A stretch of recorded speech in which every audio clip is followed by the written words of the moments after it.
15 روزہ نکلتا ہے، اس کے جو ممبران ہیں ان کو سال ہو گیا ہے تو وہ اپنا چندہ جناب رضا صاحب باہر موجود ہیں، ان کو مرمت فرما دیں اور اپنا عزا نمبر حاصل کر لیں۔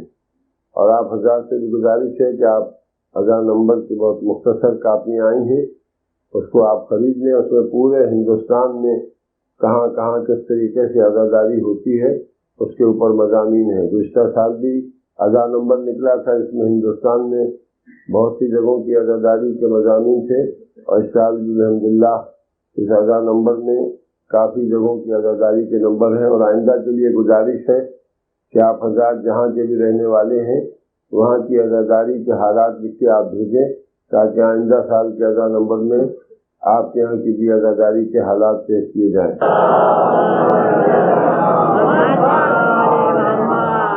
اعوذ باللہ السمیع العلی العظیم من الشیطان اللعین الرجیم، بسم اللہ الرحمن الرحیم، الحمد للہ الذی ہدانا لہذا وما كنا لنهتدي لولا أن هدانا الله لقد جاءت رسل ربنا بالحق والصلاة والسلام على رسول الثقلين محبوب رب المغربين والمشرقين جد الحسن والحسين أبي القاسم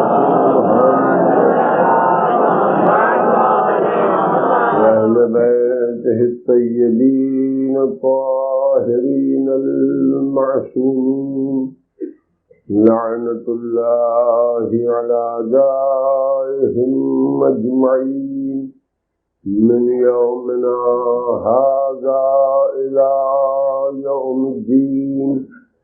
أما بعد، فقد قال رسول الله صلى الله عليه وآله وسلم: إني تارك فيكم الثقلين کتاب اللہ وعطرتی، صلوات دیجیے۔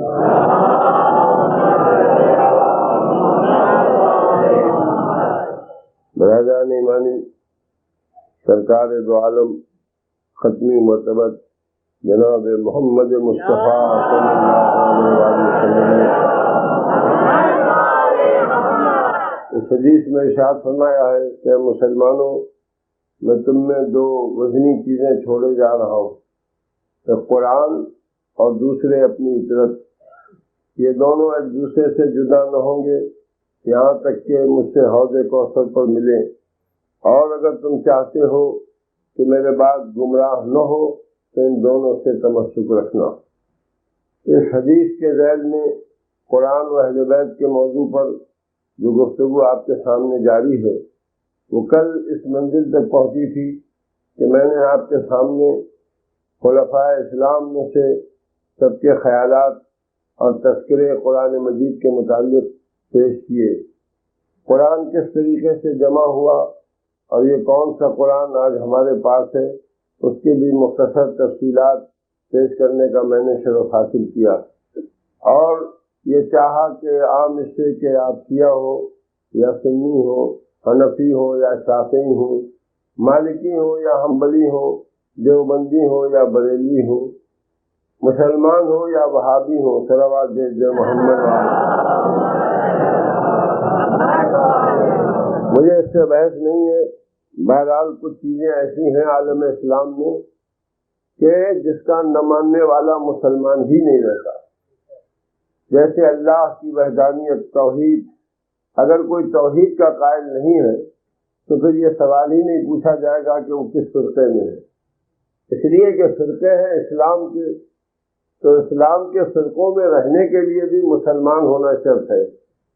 اور جو بنیادی عقائد ہے اسلام کے، اس میں اللہ کی توحید ہے، رسول اللہ کی رسالت ہے، قیامت پر ایمان ہے، اور اسی میں قرآن مجید بھی۔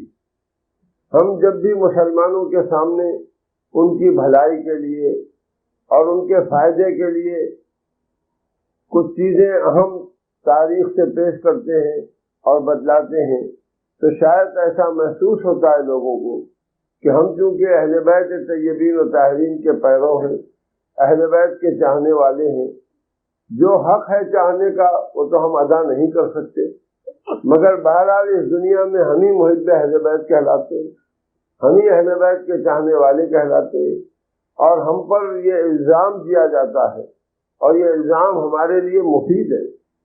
الزام سے تو آدمی گھبراتا ہے نا، ہم الزام سے گھبراتے نہیں، ہم خوش ہوتے ہیں۔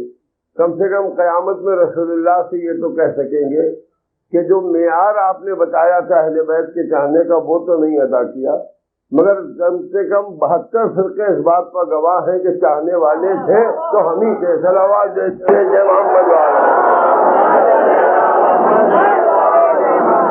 اس لیے میں نے اس موضوع کا انتخاب کیا آپ کے سامنے تاکہ اپنے برادران اسلامی کے سامنے خواہ وہ کسی فرقے سے تعلق ہوتے ہوں اس بات کی ضمانت دیتے ہوئے کہ میں اپنی طرف سے کوئی ایسا جملہ نہیں کہوں گا کہ جس سے کسی کو اذیت پہنچے یا جس کا مقصد کسی کو اذیت پہنچانا۔ ہماری تقریر کا مطلب پہنچانا نہیں ہوتا بلکہ لوگوں کو جہنم کی اذیت سے بچانا ہوتا۔ آپ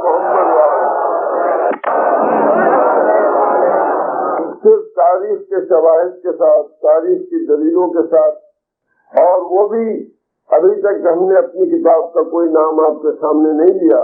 ہم نے جو چیزیں آپ کے سامنے پڑھی اور انشاءاللہ آئندہ پڑھیں گے وہ اجزاء علماء اہل سنت کے کتب میں، اور اس میں بھی بہت اختلاف ہے۔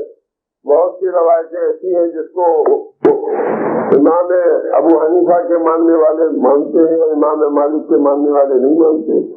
بہت سی چیزیں ایسی بھی ہیں جو امام مالک کے ماننے والے مانتے ہیں، امام شافعی کے ماننے والے نہیں مانتے۔ بہت سی چیزیں ایسی بھی ہیں جن کو امام شافعی کے ماننے والے مانتے ہیں، امام احمد ابن حنبل کے ماننے والے نہیں مانتے۔ اور بہت سی چیزیں ایسی بھی ہیں جن کو امام احمد حنبل کے ماننے والے مانتے ہیں لیکن وہابی نہیں مانتے۔ یہ تو کھلی ہوئی حقیقت، وہ حنفیوں میں نہیں ہے، شافعیوں میں نہیں ہے، مالکیوں میں نہیں ہے، بلکہ وہ حنبلی فرقہ ہے۔ محمد ابن عبد الوہاب حنبلی تھا، حنبلی مسلک سے تعلق رکھتا تھا، اور اس نے حنبلی مسلمانوں کے سامنے جو چیزیں پیش کی ہیں جو وہابیت کہلاتی ہیں کہ ابھی 200 برس ہوئے ہیں محمد ابن عبد الوہاب کو، زیادہ زمانہ نہیں گزرا ہے، لیکن لوگ وہابی کہلاتے ہیں، حالانکہ وہاب اس کے باپ کا نام تھا، اس کا نام نہیں تھا۔ اس کے باپ کا نام وہ تھا، اس کا نام محمد تھا، محمد ابن عبد الوہاب، اور تمام تاریخیں لکھتی ہیں کہ باپ بیٹے باپ تھا، اور باپ بیٹے منع کرتا تھا کہ دین میں ایسی باتیں نہ کرو جس سے انتشار اور تفرقہ پیدا ہو، رسول اللہ کی احانت نہ کرو، قرآن کی احانت نہ کرو، اور باپ نے گھر سے نکال دیا تھا۔ لیکن سلطنت و حکومت، سعودی حکومت کی سرپرستی اس کو حاصل ہو گئی، اور سب کو انگریز بہادر کا تھا جو ہر جگہ رہتا ہے، وہ انشاءاللہ وقت آئے گا تو میں آپ کے سامنے عرض کروں گا۔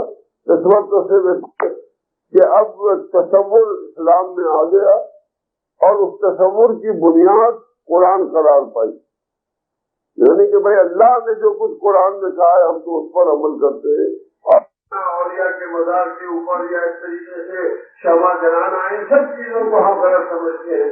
یہ سب چیزیں قرآن میں نہیں ہیں، بس قرآن۔ تو وہ منزل انشاءاللہ آ گئی تو بعد میں آپ کے سامنے پیش کی جائے گی کسی مجلس میں۔ اس وقت تو صرف یہ عرض کر رہے ہیں کہ جس قرآن کا اتنا حلر ہے اس قرآن پر کتنا ایمان ہے۔ صلوات جو محمد والا۔ میں نے کل آپ کے سامنے مولا کائنات علی ابن ابی طالب علیہ السلام کے خطبے کے چند ٹکڑے پیش کیے تھے، جس سے اس بات کو مسلمانوں کے سامنے ثابت کیا تھا کہ مولا کائنات جن کو مسلمانوں نے چوتھا خلیفہ تسلیم کیا، اس لیے کہ علی سے انکار کے بعد تو کوئی گنجائش ہی نہیں، لوگ کہتے ہیں یہ شیعہ سنی کی کیا بات ہے بھائی؟ شیعہ پہلا مانتے ہیں، سنی چوتھا مانتے ہیں۔ جو علی کو پہلا نہ مانے وہ شیعہ نہیں، اور جو علی کو چوتھا نہ مانے وہ سنی نہیں۔ نتیجہ یہ نکلا جو علی کو نہ مانے وہ نہ شیعہ ہے نہ سنی ہے، صلوات بھیج محمد وآلہ۔ ختم ہو گئی بات، ختم ہو گئی بات۔ لہذا میں نے اسی لیے مولا کائنات کا کلام پیش کیا تاکہ شیعہ بھی اسے قبول کر سکے اور اہل سنت بھی اسے قبول کر سکے اور سمجھ سکے کہ ہمارے چوتھے خلیفہ کا قول ہے کہ قرآن مجید کا ظاہر جو ہے وہ خوشنما ہے اور حسین ہے، اور اس کا باطن بہت عمیق ہے۔ اور پھر مولا کائنات ہی کی ذات وہ ہے کہ جب بھی کوئی قرآن کا مسئلہ آیا، خواہ دور خلیفہ اول ہو، خواہ دور خلیفہ دوم ہو، خواہ دور خلیفہ سیوم ہو، جب بھی قرآن کی کسی بھی آیت کا مسئلہ آتا تو علی ابن ابی طالب کے پاس گئے بغیر حل نہیں ہوتا۔ اور اسی لیے ایک اجل علماء اہل سنت میں سے بہت ہی جلیل القدر عالم ہیں سبط ابن جوزی، جنہوں نے شرح نہج البلاغہ لکھنے کا بھی شرف حاصل کیا ہے۔ ان کا ایک بڑا تاریخی اور قیمتی جملہ ہے کہ انہوں نے کہا ہم نے تو تاریخ میں یہ دیکھا ہے کہ علی ابن ابی طالب علیہ الصلوۃ والسلام دین کے معاملات میں، قرآن کی آیات کے معاملات میں، سیرت رسول کے معاملے میں، حدیث کے معاملے میں، نزول کے معاملے میں، قرآن کے معاملے میں پوری عمر کسی کے محتاج نہیں۔ یعنی کبھی علی کو کسی صحابی سے نہیں پوچھنا پڑا کہ یہ آیت کیوں کر نازل ہوئی تھی، کہاں نازل ہوئی تھی، کب نازل ہوئی تھی، یا قرآن مجید میں اس آیت کا کیا مطلب ہے۔ اور اس سے زیادہ قیمتی جملہ انہوں نے یہ لکھا ہے کہ کوئی بھی اصحاب اور ازواج میں ایسا نہیں تھا جو علی کا محتاج نہ ہو مانا ہے قرآن میں۔ صلوات بھیج محمد وآلہ۔ یعنی قرآن کے سلسلے میں علی کو کسی سے کچھ پوچھنا نہ تھا، اور کوئی اتنا علم قرآن پر حاوی نہیں تھا کہ جو علی سے پوچھے بغیر قرآن کو، قرآن بغیر علی کے سمجھ میں آ ہی نہیں سکتا۔ تو جن کے سامنے نازل ہوا جب ان کی سمجھ میں نہ آیا بغیر علی کے، تو آج یہ ادھر ادھر کے مدرسوں میں پڑھ کے کیا قرآن سمجھیں گے بغیر علی کے؟ صلوات بھیجے محمد وآلہ۔ اور میں نے آپ سے کیا کہ جتنی بھی تفسیریں، بے شک قرآن مجید پر بہت کام کیا ہے، صرف شیوئی نے نہیں کتابیں لکھی ہیں، شیوئی نے نہیں تفسیریں لکھی ہیں، بلکہ اجل علماء اہل سنت نے بہت بڑی بڑی تفسیریں لکھی ہیں، بڑی محنت کی ہے، بڑی ضخیم تفسیریں۔ ہم ہمیشہ حق بات کہتے ہیں، نہ کسی کی طرفداری کرتے نہ کسی کی مخالفت کرتے ہیں، لیکن چاہے آپ علامہ فخر الدین رازی کی تفسیر اٹھا لیں، چاہے آپ علامہ جلال الدین سیوطی کی تفسیر اٹھا لیں در منصور، اور چاہے آپ اپنے دور میں آ جائیں عبد الماجد دریابادی کی تفسیر اٹھا لیں، کوئی بھی دنیا کی تفسیر جو اردو میں لکھی گئی ہو، فارسی میں لکھی گئی ہو، عربی میں لکھی گئی ہو، انگریزی میں نوٹس قرآن پر لکھے گئے ہوں، ایک تفسیر آپ کو نہیں ملے گی کہ جو ابن عباس کے حوالوں سے خالی ہے۔ یعنی ہر مفسر جب کسی آیت کی تفسیر بیان کرتا ہے تو قال ابن عباس ضرور کہتا ہے، یا رویا ابن عباس نے روایت کی ہے، ابن عباس نے کہا ہے۔ اور ابن عباس کی جتنی روایتیں ہیں، توجہ چاہتا ہوں، وہ سب مولا کائنات علی ابن ابی طالب سے۔ صلوات آپ ذرا آواز بلند بھیجیں۔ یعنی ابن عباس کے بغیر قرآن کی تفسیر کوئی عالم مکمل کر ہی نہیں سکتا۔ ابن عباس نے جب بھی روایت کی ہے تو مولا سے روایت کی کہ مجھ سے علی نے اس آیت کی یہ تفسیر بیان کی، مجھ سے علی نے اس لفظ کے متعلق یہ فرمایا، مجھ سے علی یہ کہتے اس روایت کے مطابق۔ ایک سوچنے کی بات ہے، ایک فکر کرنے کی بات ہے کہ ابن عباس نے صرف علی ہی سے کیوں پوچھا، اور پھر سب نے ابن عباس کو پوچھا۔ یہ ایک بینکر ہے، توجہ چاہ رہا ہوں، جس میں کوئی فرقہ نکل کے نہیں جا سکتا، بغیر ابن عباس کے کوئی تفسیر قرآن نہیں لکھ سکتا، اور ابن عباس بغیر علی کے تفسیر بیان نہیں کر سکتا۔ اب تفسیر بالرائے تو حرام ہے، وہ جس کا جی چاہے جس آیت کی جو بھی تفسیر کرے وہ انشاءاللہ تفسیر سے ایک مجلس میں اس کا ذکر آئے گا۔ آج تو صرف اتنا عرض کرنا مقصود ہے کہ جتنے بھی علوم اسلام میں جتنے علم ہیں، جن کے پڑھنے والے، جن کے لکھنے والے، جن کے جاننے والے آج علماء اسلام کہتے ہیں، شیعہ علماء، اہل سنت کے علماء، اور ان علماء نے چاہے حنفی مسلک کے علماء ہوں، چاہے مالکی مسلک کے علماء ہوں، چاہے شافعی مسلک کے علماء ہوں، چاہے حنبلی مسلک کے علماء ہوں، اور حضور میں تو کرتا ہوں حد یہ ہے کہ چاہے وہابی مسلک کے علماء ہوں، تو بغیر اہل بیت کے کسی کا کام چل ہی نہیں سکتا۔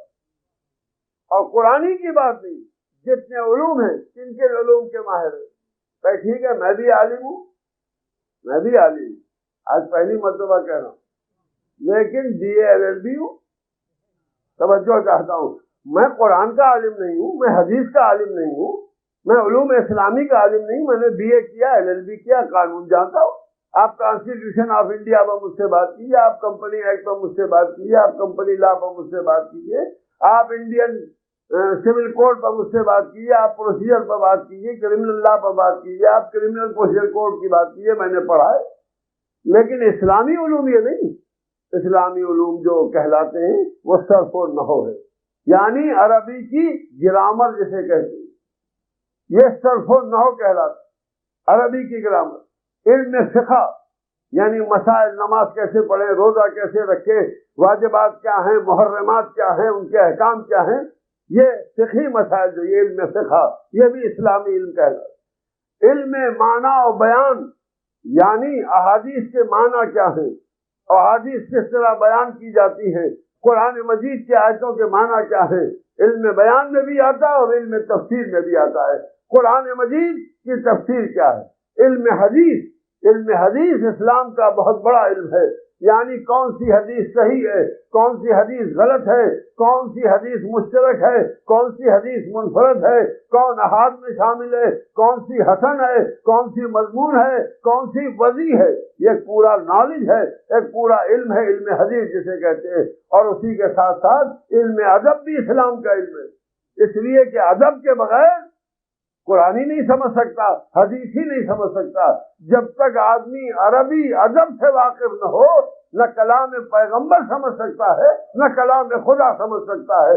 صلوات بھیجیے محمد والے۔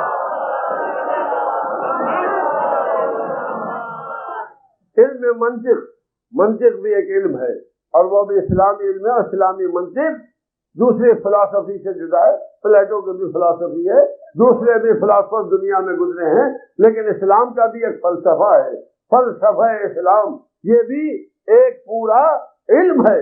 یہ جتنے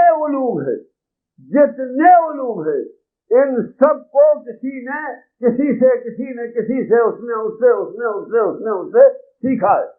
آج 1400 برس میں کسی مذہب کا، کسی فرقے کا عالم ہو، علوم اسلام جب پڑھنے بیٹھتا ہے تو اسے رسول اللہ تک جانا ہی پڑتا ہے، بیچ سے نہیں پڑھ سکتا۔ آج 15ویں صدی شروع ہو گئی، یہاں سے بھی اگر آپ اسلام کی بات کریں گے تو راویوں کا ذکر آئے گا، علم رجال کا تذکر آئے گا، علم معنی و بیان کا تذکر آئے گا، علم نحو و صرف کا تذکر آئے گا، ادب کا تذکر آئے گا، اور سب سے اہم لغت ہے جس میں الفاظ کے معنی معین ہوتے ہیں کہ اہل عرب کس لفظ کو کہ کیا معنی لیتے تھے، کس لفظ کے کتنے معنی ہیں، اور پھر قرآن مجید میں اللہ نے اسی لفظ کو کس معنی میں صرف کیا ہے، پھر قرآن مجید کی ایک آیت دوسرے آیت کی شرح کرتی، اور اس کے بعد سب سے اہم جو علم ہے وہ علم قرآن ہے، یعنی قرآن مجید میں جو آیتیں ہیں ان میں کچھ آیتیں ایسی ہیں جو سامنے کی ہیں، جن کا ترجمہ ہمارے اور آپ کے لیے کافی ہے، کچھ آیتیں ایسی ہیں جو متشابہات ہیں، یعنی جن کو ہر مسلمان نہیں، ہر عالم نہیں سمجھ سکتا،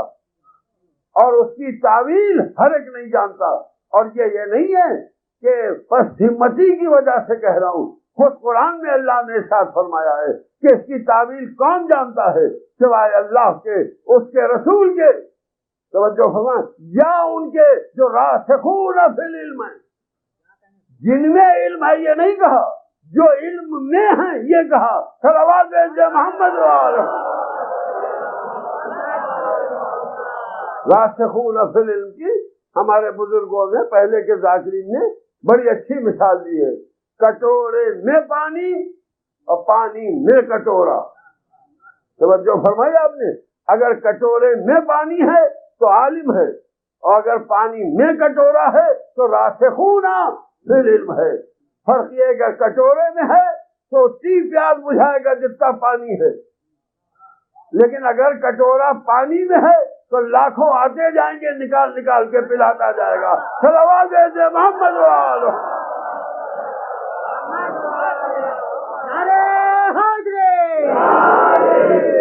اب آپ ملاحظہ فرمائیں، یہ جتنے بھی علوم، میری بات پر ہرگز یقین نہ کیجیے گا. میں وکیل آدمی، کیس لڑنے میں کیا سے کیا کہہ جاؤں. توجہ چاہتا ہوں، میری ہر بات کو جا کے اپنے مذہب کے عالم سے سنیے گا اور پوچھیے گا کہ میں نے یہ بات سنی ہے، صحیح ہے یا غلط ہے. نتیجہ نہ بیان کیجیے گا، پہلے بات پوچھیے گا، یہ واقعہ صحیح ہے یا غلط، یہ بات کہی ہے یا غلط. توجہ چاہتا ہوں، جتنے علوم ہیں ان سب کا سلسلہ بڑھتے بڑھتے بڑھتے بڑھتے دور رسول اور دور علی میں پہنچتا ہے. ذرا توجہ فرمائیے گا. اور کوئی بھی سلسلہ ایسا نہیں ہے جو سوائے علی کے کسی سے ملتا ہو. بہت بڑی بات کہہ رہا ہوں، ذرا صلوات دے دیجیے محمد والے. علوم کے نام میں نے آپ کو سنا دیے. جتنی روایتیں، جتنی تحقیق ہے، جتنی دنیا اسلام کی کتابیں، جتنی تفسیریں ہیں، وہ سب منتہی ہوتی ہیں صرف ان شخصیتوں پر جو علی ابن ابی طالب کے شاگرد تھے. اب ایک سوال یہ پیدا ہوتا ہے کہ یہ سب علی سے کیوں پوچھتے تھے؟ ایک صلوات ذرا بآواز بلند کیوں؟ ذرا غور سے میں نے جو بات کہی وہ آپ نے سرسری طور پر سنی. سلسلہ ملتا ہے زمان رسول اور زمان علی سے. اگر وفات رسول کے بعد کہتا تو بات کو کوئی اہمیت نہیں. رسول اللہ کی زندگی میں بھی جس نے کوئی علمی بات پوچھی تو علی سے پوچھی. بھائی نبی کے مرنے کے بعد اگر علی سے روایت چلے تو ٹھیک ہے، یہ نبی کی زندگی میں علی سے روایت کیوں چل رہی ہے؟ وہاں تو ان شاگردوں کو پہلے نبی سے پڑھنا چاہیے تھا، اور نبی پڑھاتے، پھر نبی کے بعد کچھ اور باقی رہ جاتا پڑھنے کو تو علی سے پڑھتے. نبی کا نام کیوں نہیں آتا؟ اب یا تو اس لیے نہ پوچھا کسی نے نبی سے کہ ان کو کوئی پڑھا لکھا ہی نہیں سمجھتا تھا. صلوات جے محمد والا. اچھا آپ بتائیے، حالانکہ ایسا نہیں ہے. علم سینہ پیغمبر میں تھا، ایسا کہاں ممکن ہے؟ ذرا آپ توجہ فرمائیے گا میں کیا کہوں. لیکن روایات کے سلسلے کو علی پر ختم کر دینا اور نبی تک نہ بڑھانا کیا معنی رکھتا؟ ہم نہیں مانیں گے، ہم نہیں مانیں گے. توجہ کا ہر علم کا سلسلہ نبی پر منتہی ہونا چاہیے.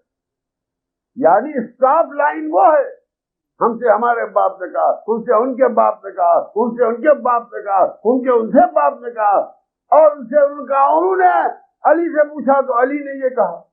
اس کے بعد ایک جملہ اور بڑھائیے، اور علی نے کہا کہ مجھ سے نبی نے یہ کہا. صلوات بھیجے محمد والے. دیکھیے میں کیا عرض کر رہا ہوں، تھوڑی دیر آپ کو پریشان کروں گا جان. یعنی جو بھی علوم اسلام ہے ان کی انتہا تو نبی پہ ہونا چاہیے. یہ نیچے سے سلسلہ چلتے چلتے علی پر کیوں ٹھہرتا ہے؟ یہ ابن عباس علی سے پوچھ رہے ہیں، ابو اسود علی سے پوچھ رہے ہیں، عبداللہ ابن مسعود علی سے پوچھ رہے ہیں، ارے جو روایت بیان کرتا قال علی قال علی، اور قال رسول کہاں گیا؟ میں کچھ عرض کر رہا ہوں. اور جب کہ نبی زندہ ہے، سلسلہ نبی سے علم اسلامی کا کیوں نہیں ملتا؟ ذرا غور فرمائیے گا. صاحب کی کیا آپ کا عقیدہ؟ ہمارا عقیدہ الحمدللہ ٹھیک ہے، ہمارا عقیدہ ٹھیک ہے. کیا ہوا؟ علی سے پوچھا، علی نے بتایا. تو نبی ارے پوچھا ہوگا، لکھا نہیں ہے کہیں کتاب میں. میں کیا عرض کر رہا ہوں؟ سلسلے تو علی پر تمام ہیں، ولایت کا سلسلہ علی پر تمام. جتنے اولیاء ہیں ان سے پوچھ لیا، حضرت خواجہ اجمیری سے آپ پوچھ لیے، حضرت نظام الدین اولیاء سے پوچھیے، بابا گنج سگر سے پوچھیے، جتنے ولایت کے سلسلے کہاں ختم ہوتے ہیں؟ علی پر. نبی کیا ہو گئے؟ صلوات بھیجے محمد وعلى. نبی کیا ہو گئے؟ علم لغت کا سلسلہ ہے علی پر تمام. نبی کیا ہو گئے؟ علم صرف و نحو کا سلسلہ ہے علی پر تمام. نبی کیا ہو گئے؟ علم تفسیر کا مسئلہ ہے علی پر تمام. نبی کیا ہو گئے؟ پریشان میں تو کہیں پریشان کروں گا. اور کلمہ اشہد ان محمد رسول اللہ. اور جب آپ عالم بننے چلے تو جا کے علی پر ٹھہر گئے، آگے بڑھتے ہی نہیں. آگے کیوں نہیں بڑھتے؟ اب ہم کیا کریں؟ 1400 برس کے بعد آپ نے یہ بات کہی ہے، پہلے کہتے تو بڑھ جاتے، اب کہاں سے بڑھے؟ توجہ چاہتا ہوں، پریشان نہ ہوئیے، پریشان نہ ہوئیے. یہ سب سلسلہ نبی سے ملا ہے. علی کا نام اس لیے آتا ہے کہ نبی نے کہا میں شہر علم ہوں. علی دروازہ ہے. صلوات بھیجے محمد وعلى.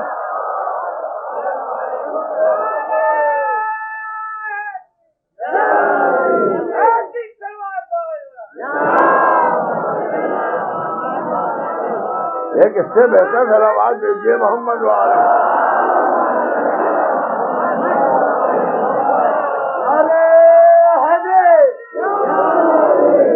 ذرا غور فرمائیے آپ. میں شہر علم ہوں، علی دروازہ. تو دروازے پر وہی ملے گا جو شہر میں ہوگا. تو علی سے جو ملا وہ مال نبی کا ہے. توجہ چاہ رہا ہو، لیکن کب دروازے سے لینا. توجہ چاہتا ہوں، سائل کہاں پاتا ہے؟ دروازے پر. اللہ کی راہ پر دے دو، اللہ تمہارا بھلا کرے، کچھ دے دو، بابا ہمیں کچھ دے دو. دروازے تک ہے تو سائل ہے.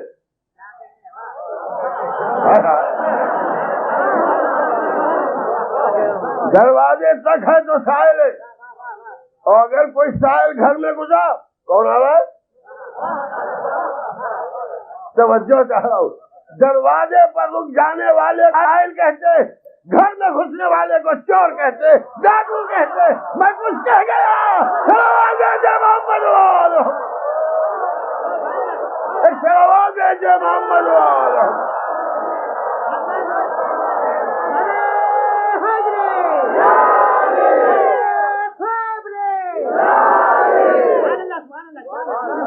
ذرا کوئی سوال لے کے کسی کے گھر پر جائیے، کسی کے گھر پر جائیے اور دروازے سے اندر داخل ہوئیے. کیسے آ گئے بھائی تم؟ کیا بات ہے؟ 10 پیسے لینے آئے. چلو بات. اگر پیسے لینا ہے تو در پر ملیں گے، چوری کرنا ہے تو الگ بات. توجہ فرمائیے گا. تو ربی نے کہا میں شہر علم ہوں. علی دروازہ ہے، جسے علم چاہیے دروازے پر بھیک مانگے. تو دروازے پر بھیک ملے گی، کجیاں دروازے پر بھیک ملے گی. تو سوال یہ ہے کہ عالم کون ہے؟ عالم کسے سمجھیں، عالم کسے کہیں، عالم کسے مانے؟ جو در علی پر نظر آئے عالم، اور جو علی کے دروازے پر نہ جائے اس سے بڑا جاہل کوئی نہیں۔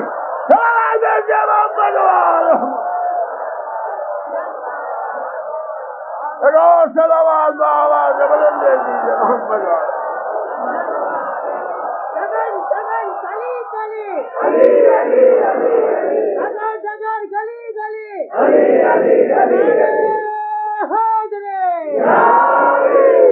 اب میں اسلام کے تمام فرقوں کے مسلمانوں سے نہیں علماء سے پوچھتا ہوں، قرآن کہاں سے لائے؟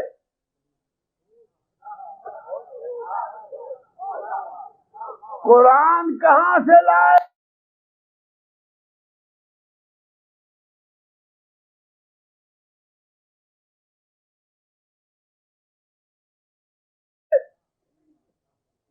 اگر دروازے سے لائے تو علم نبی والا قرآن ہے کہ ہم نے علی سے نہیں لیا تو کیا چوری کی، کیا ڈاکہ ڈالا؟ محمد لائے کہاں؟ قرآن، جی ہاں قرآن۔ میں بیٹھا قرآن پڑھ، ارے بڑے مومن ظاہر تھا، قرآن پڑھ رہے، کہاں سے لایا؟ مسجد سے اٹھا لایا۔ ہاں ہاں ہاں، کیا کیا؟ ارے بھائی اللہ کے گھر سے لایا، اللہ کے گھر سے لایا، مسجد سے لایا، آپ بھی لے آئیے، بہت سے رکھے پڑھیے۔ کہا کیا بات کر رہے، ناجائز ہے، حرام ہے۔ پورا قرآن ختم کر گیا میں، اب آپ حرام کہہ رہے؟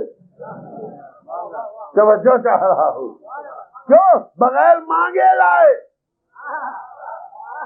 وقت تھا مسجد کے لیے، لائے، پڑھے، ثواب کچھ نہ ملا، آپ کے گھر سے لے آئے، ان کا حرام ہے، ناجائز ہے۔ کیوں؟ آپ نے مجھ سے اجازت نہیں دی۔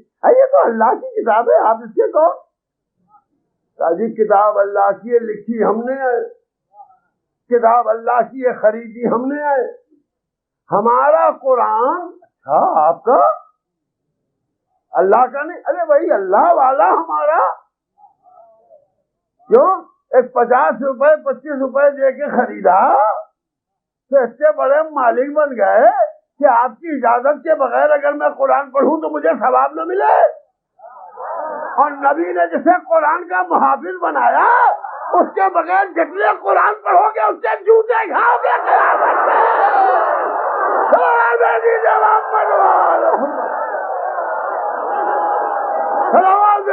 محمد کہاں چلا؟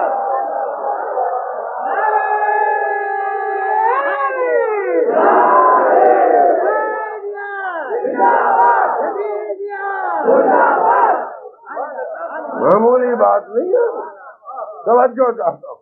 کہاں سے لائے؟ تو مسجد سے لائے۔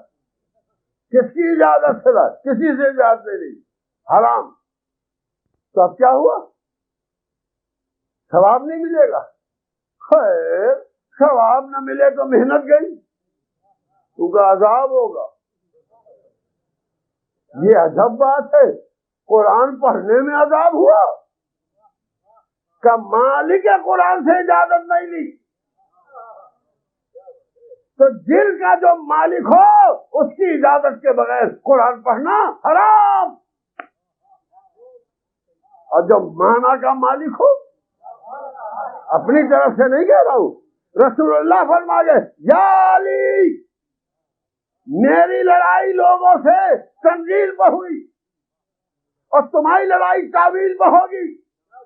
73 فرقوں کے علماء سے معنی پوچھ کے کل مجھے بتانا، تنزیل کسے کہتے ہیں، تعویل کسے کہتے ہیں؟ تنزیل کہتے ہیں قرآن کے نازل ہونے کو، تعویل کہتے ہیں آیت کے معنی بتانے کو۔ اب سمجھ لو، جو بھی علی سے لڑے گا نبی کہہ گئے تعویل پر لڑ رہا ہے، اور فرماتے مجھ سے تنزیل پہ ہوئی۔ غور کرو میں کیا کہہ رہا ہوں، رات بھر لے کے سوچ رہا۔ پہلے لوگ لڑے نبی سے نزول قرآن پر، آیت نہ آئے، سورہ نہ آئے، نبی قتل ہو جائے، نبی مار ڈالا جائے، تاکہ قرآن کا سلسلہ رک جائے۔ جب ناکام ہو گئے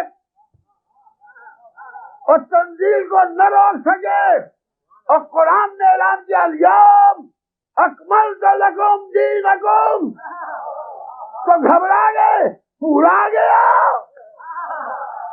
ارے پورا قرآن آ گیا، ہمارا کوئی بس نہ چلا، کہاں نہیں چلا؟ تو کیا آپ مسلمان ہو کے تعویل پر لڑیں گے؟ تعویل پر لڑیں گے؟ کیا فرمایا؟ کیا فرمایا؟ پھر غور سے سنیے، یا علی مجھ سے لڑائی تنزیل پر ہوئی، تم سے لڑائی تعویل پر ہوگی۔ اب جو علی سے لڑتا نظر آئے، نہ خلافت پر لڑ رہا ہے، نہ امامت پر لڑ رہا ہے، نہ مال پر لڑ رہا ہے، نہ دولت پر، مانا قرآن پر لڑ رہا ہے۔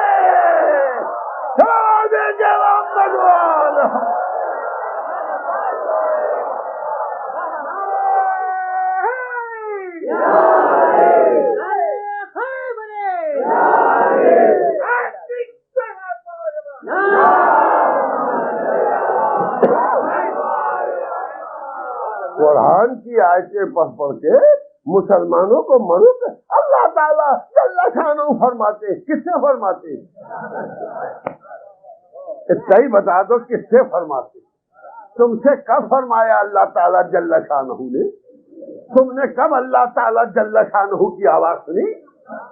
تمہارے پاس کب جبریل آئے؟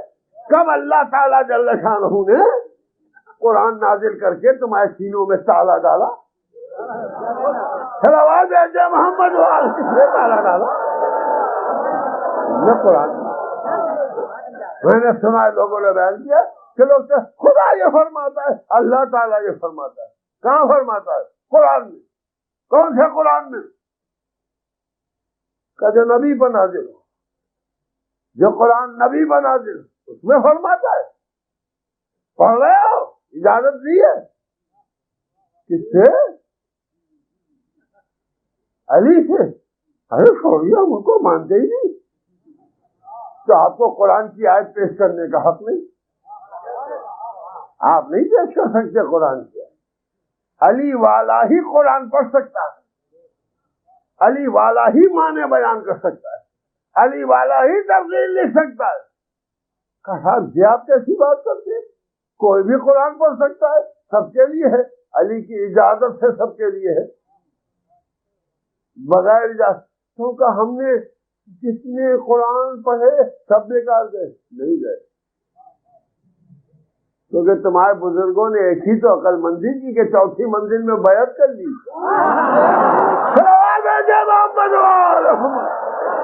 ایک ہی تو عقل مندی، ایک اور سر آواز ہے جے محمد والا۔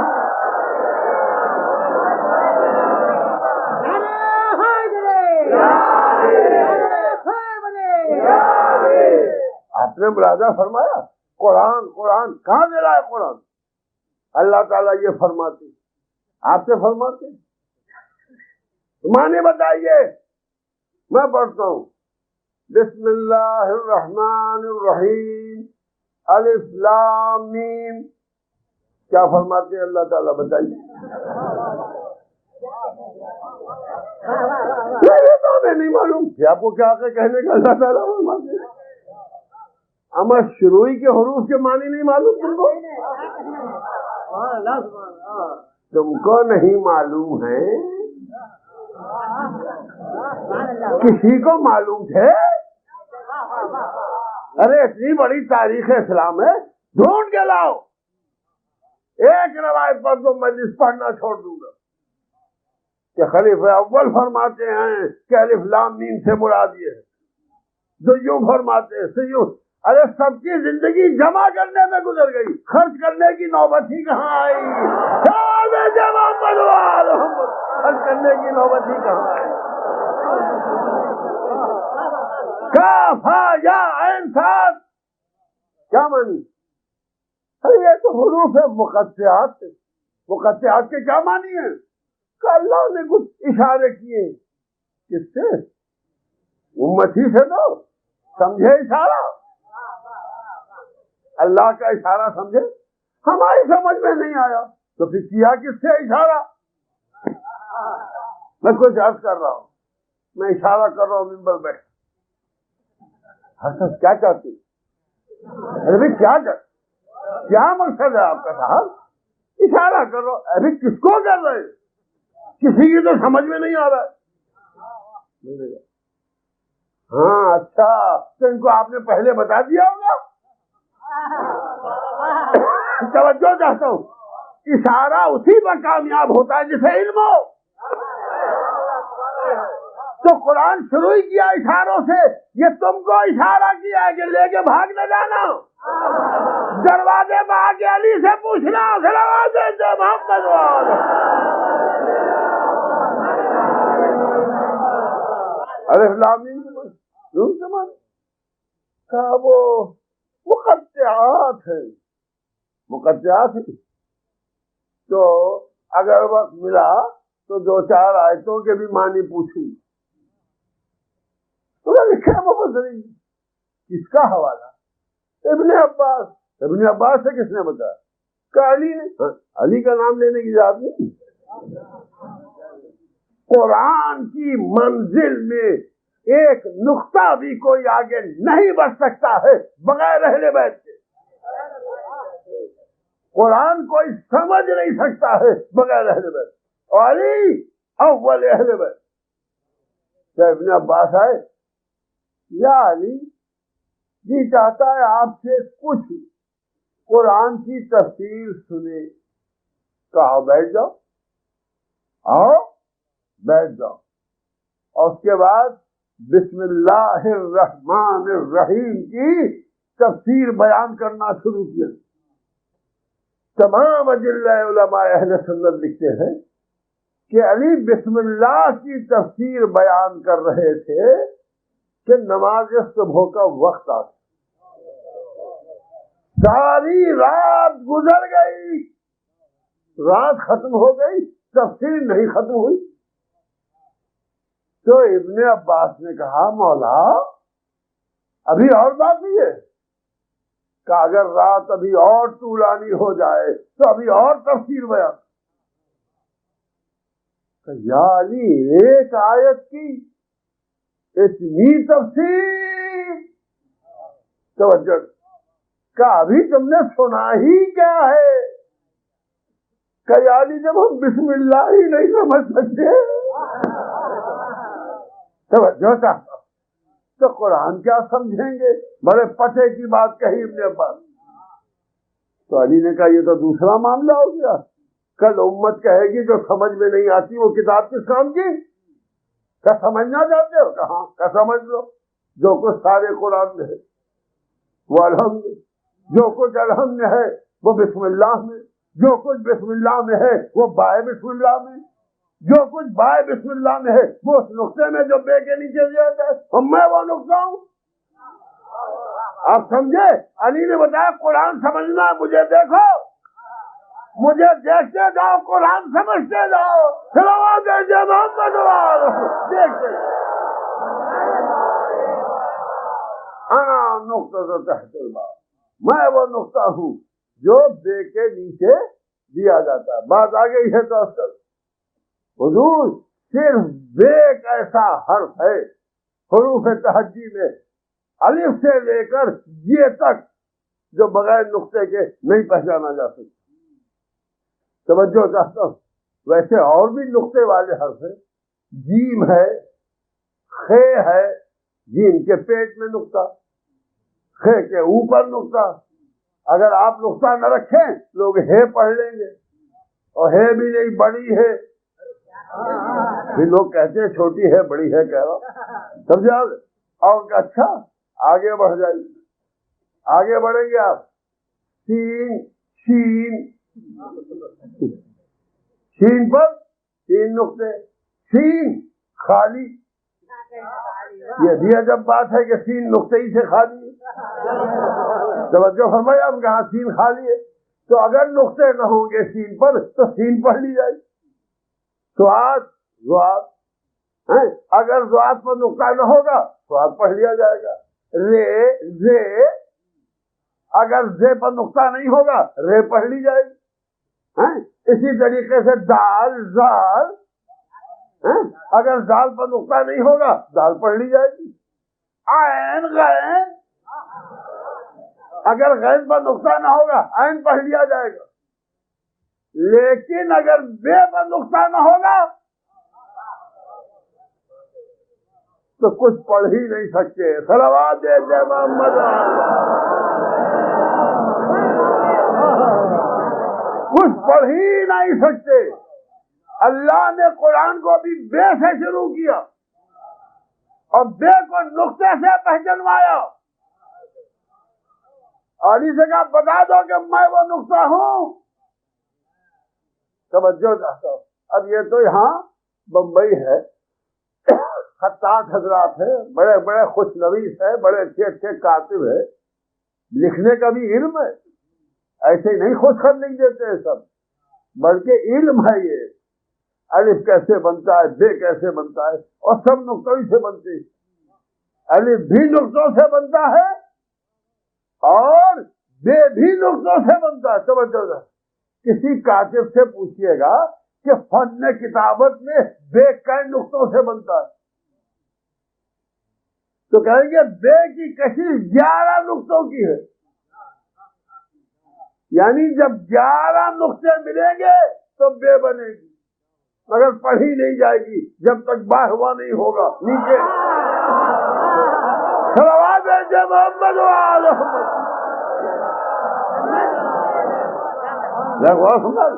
11 نقطوں سے بے بنتی اور نقطہ رکھا. علی کہتے ہیں میں وہ نقطہ ہوں جو بے کے نیچے دیا. بتا دیا جب تک سلسلہ امامت پہ نہ ہوگے قرآن تمہاری سمجھ میں نہیں آئے گا. تو فرماتے ہیں میں وہ نقطہ ہوں جو بے کے نیچے بھی آتا ہے. علم کو سمیٹ دیا علی نے. توجہ فرمائیے گا. اب بغیر نقطوں کے کوئی پڑھ سکتا ہے؟ کہ نہیں صاحب، بغیر نقطوں کے تو نہیں پڑھ سکتے. مگر علی نقطہ کیسے ہو گئے؟ پورا قرآن ایک نقطے میں کیسے سمائے گا؟ تو حضور اگر ایک نقطے میں قرآن نہیں سما سکتا تو آپ کا بھیجا بھی اتنا بڑا نہیں ہے. توجہ چاہ رہا ہوں کہ قرآن سما جائے، اور مفسر کا بھیجا بھی اتنا نہیں ہے کہ پورا قرآن سماجھے. اور اگر نقطے میں قرآن سمجھ نہیں سکتا تو آپ قرآن پڑھ بھی نہیں سکتے. آپ قرآن پڑھ بھی نہیں سکتے. آنکھ بند کر کے پڑھیے قرآن. ایسا آنکھ کھولنے دیے تو قرآن پڑھے. کیوں دیکھ نہیں؟ کاہے سے دیکھتے؟ پورے منہ سے دیکھتے، پورے جسم سے دیکھتے، آنکھ سے، پوری آنکھ سے، پورے بادام سے، کیا نہیں پتلی سے. توجہ چاہتا ہوں. تو پورا قرآن پتلی سے پڑھتے نقطہ ہی تو ہے. صلوات محمد نقطہ ہی تو ہے. ابھی نقطہ ہی تو ہے. نقطہ ہی کے برابر تو پتلی، اور خدا نہ کرے کہ پتلی پھیل جائے. صلوات محمد و آل محمد. جو آپ ملاحظہ فرمائیں کہ یہ نقطوں سے حروف بنتے ہیں، حروف سے آیتیں بنتی ہیں، آیتوں سے سورے بنتے ہیں، سورے سے قرآن بنتا ہے. علی نے کہا مجھے پہچان. جب تک اہل بیت کا دامن ہاتھ میں نہیں ہوگا، جب تک نقطہ با سے ربط نہیں ہوگا، قرآن سمجھ میں نہیں آئے گا. نہ قرآن کے کوئی معنی سمجھ سکتا ہے، نہ قرآن کے کوئی مطالب سمجھ سکتا ہے.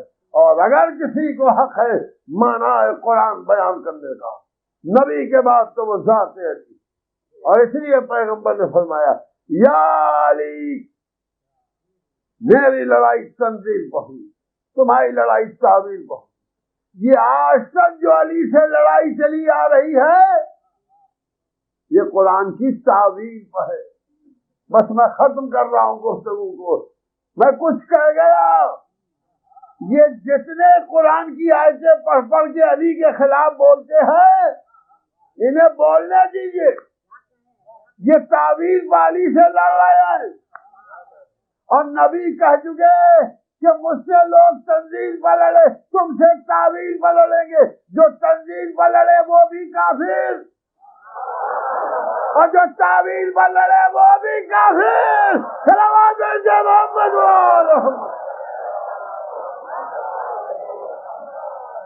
تحفظ قرآن، حفاظت قرآن.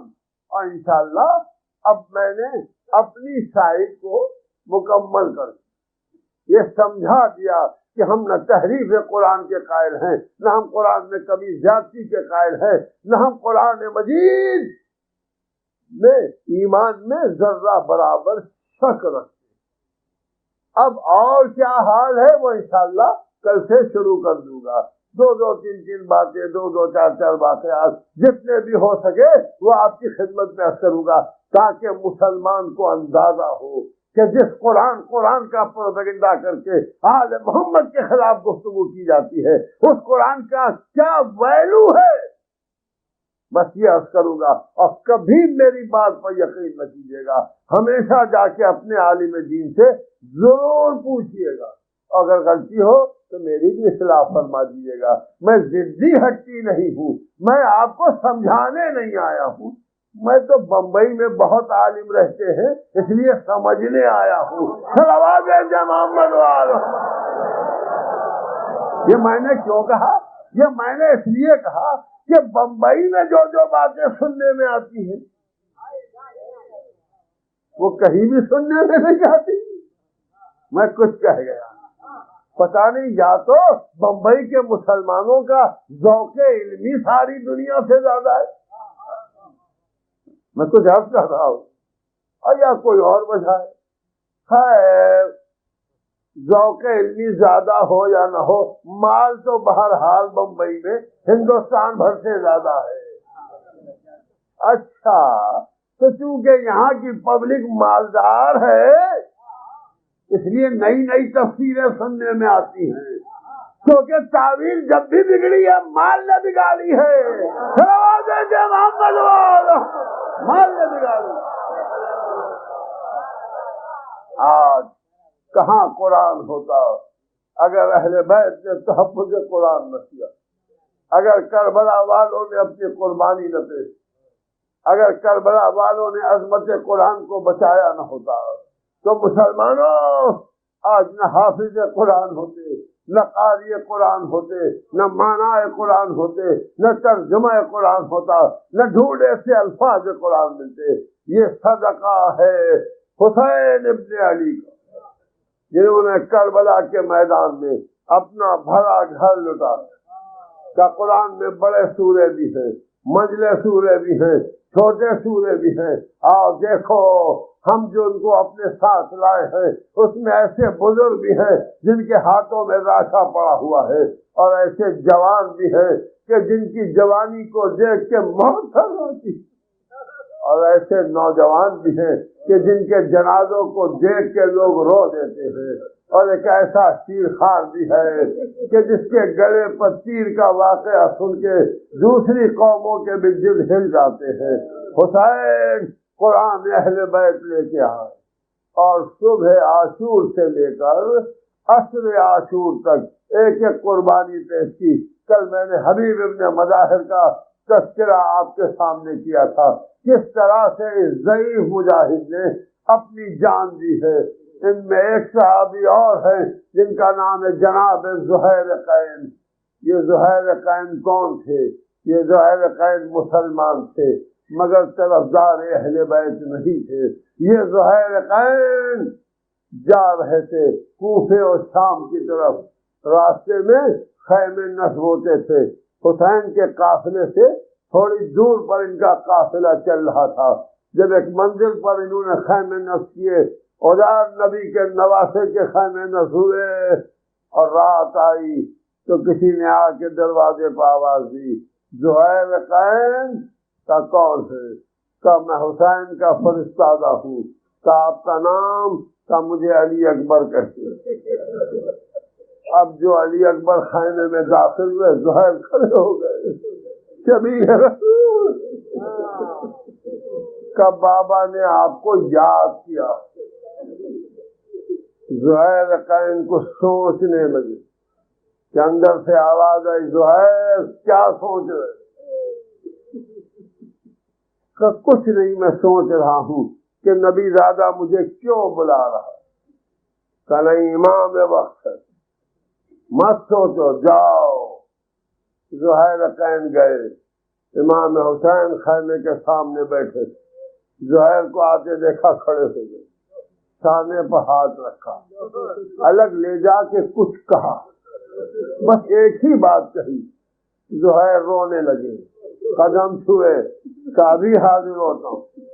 پتہ نہیں امام نے کیا کہا، شاید یہ کہا ہو، زہیر کہاں الگ الگ جا رہے ہو، تمہارا نام تو فرد شہداء کون ہے؟ کہ میں حسین کا فرستادہ ہوں۔ کہ آپ کا نام؟ کہ مجھے علی اکبر کہتے ہیں۔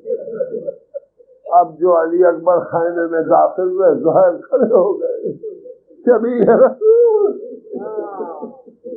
کہ بابا نے آپ کو یاد کیا۔ زہیر کو سوچنے لگے کہ اندر سے آواز آئی، زہیر کیا سوچ رہے؟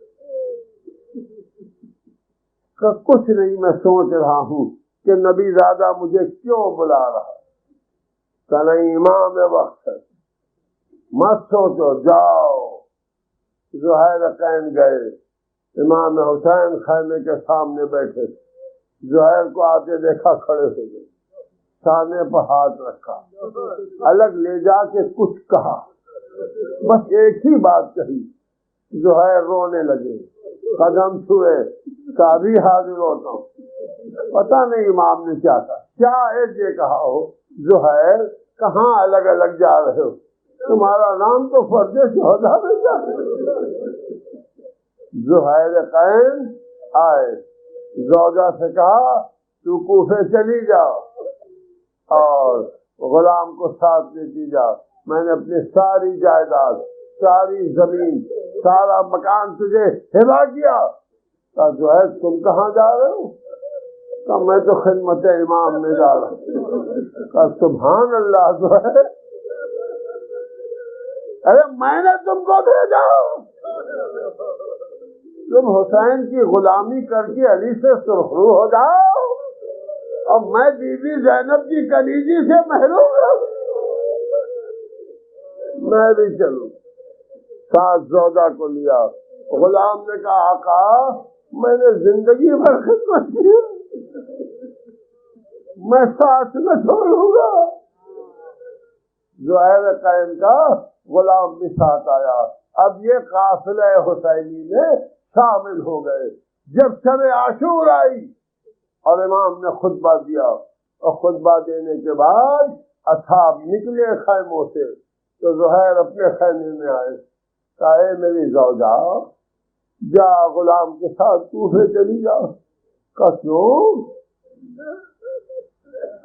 چلی جا، اچھا بات ہے، اچھا چھوڑو میں چلی جاؤں گی، پہلے یہ بتاؤ کہ امام نے کیا بات کہی، اس پر تم سب رونے لگے۔ کہ امام نے چراغ گل کیا تھا، امام نے جانے کی اجازت تھا، وہ سب ہم نے سنا، اور زہیر مبارک ہو، تمہارا نام بھی میں نے سنا کہ شہداء میں ہے، اور کل تم شہید ہو کے میراث پاؤ گے، مگر وہ بات بتاؤ جس پر تم رونے لگے۔ اور اتنی بلند آواز میں سب روئے کہ ہم بیویاں نہیں سن پائے کہ امام کیا کہہ رہے۔ کہا وہی تو کہنے آیا ہوں کہ غلام کے ساتھ چلی جاؤ۔ کہا کیا امام نے حکم دیا ہے کہ اپنی ازواج کو بھیجو؟ کہا حکم نہیں دیا۔ فرمایا امام نے کہ میری شہادت کے بعد خیموں میں آگ لگا دی گئی، شہدانیوں کے سروں سے چادری تھی، ارے میرے اہل بیت اسیر کر کے کوفے لے جائے جائیں گے،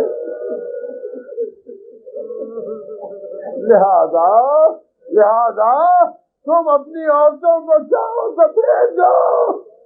بس ایک مرتبہ قدموں پر تڑپنے لگی، سبحان اللہ، جو ہے تم گلا کٹا کے شہادت حاصل کرو، ارے بی بی زینب کے بازوؤں میں رسن بجے اور میں جا کے کوفے میں جائیداد سنبھالوں، اے زہیر یہ نہیں ہوگا، ارے ہم بھی شہزادیوں کا ساتھ نہیں چھوڑیں گے۔